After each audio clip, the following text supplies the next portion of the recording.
obviously there's much in this bill that deserves support. Some of it's coming about through self-inflicted wounds in Brexit, but I think the greatest comments I want to make on it, that it's an opportunity in what should be added in this country missing, which is why I endorse the comments of my colleague, the member for Glasgow Central, and indeed support the points being made by other members who've pushed in particular amendments 4 and 30 dealing with economic and corporate crime.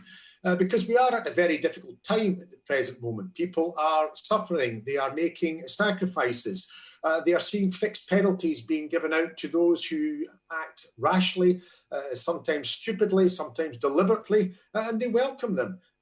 Equally, they're aware that there are huge rip-offs going off that are being dealt with, not being dealt with, and are remaining unpunished. And it's causing, I think, a great deal of angst and upset, and that needs to be addressed. As Justice Secretary of Scotland, I recall that we set up a serious organised crime task force. It's something and a model that's been replicated elsewhere and indeed has been extended to other issues beyond serious organised crime. It was quite clear that there were benefits, but there were also obstacles that were faced by law enforcement. It did have the benefit of bringing around all the agencies, but they then faced the same challenges. We had to recognise the extension of the challenge and bring in organisations that had previously been left out, whether from environmental protection through to local government. But what was quite clear was the challenges faced dealing with corporate crime. And there's a lack of a legislative framework, that there's just insufficient legislation there to allow those who are carrying out a diligent, good job, whether Police Scotland, whether the City of London Police, whether police services elsewhere, whether Crime Office and Procurator Fiscal Service in Scotland, or indeed the CPS south of the border. They are lacking the powers. I'm always minded of the Woody Guthrie song, The Ballad of Pretty Boy Floyd. As through this world I wandered, I've met lots of funny men. Though some will rob you with a 6-gun and some with a fountain pen.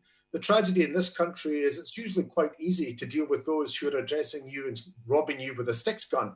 Dealing with those who are robbing you with a fountain pen has proved far harder, which is why there requires to be significant changes, because it's just not good enough that corporate criminals go unpunished, and we do know it happened. We saw the financial crash. We know it was carried out. To anybody who's seen the inside job, including Matt Damon, will know the fraud that went on. We've seen LIBOR and Forex. We've seen Serco. Meanwhile, as I say, fixed penalty notices are issued for rash and stupid actions, rightly so. But where's the responsibility being taken by those shareholders, by those corporate leaders? They have to be held to account.